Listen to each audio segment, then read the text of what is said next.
Welcome to the slop farm. Enjoy the video. You start by confirming Python 3.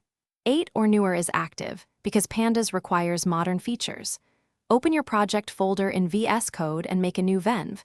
This isolates dependencies and avoids conflicts. Next, activate that environment and run pip install pandas. This ensures reproducible behavior.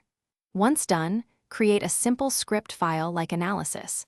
Py and import pandas as PD to verify installation. This first action sequence gets you into a reliable working state quickly.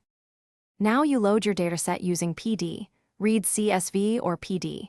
Read Excel depending on the source because correct input type prevents parsing errors. You should immediately inspect with df head, df info, and df describe to understand types and missing values. Once confident, apply transformations, chaining methods like df. Dropna, a stipe, is concise, but assign intermediate results to named variables so you can revert easily. Make sure to run cells or the file in the selected interpreter. Finish by saving your work. Use df to CSV or df to Excel with index equals false so output is clean for downstream use.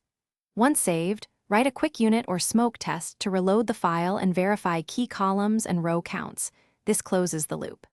If something goes wrong, first check your selected interpreter and that the virtual environment is activated because most Pandas issues come from environment mismatches. Also use the Vscode debugger to step through and inspect variable states.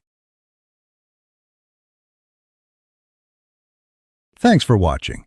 Consider subscribing if we helped you today.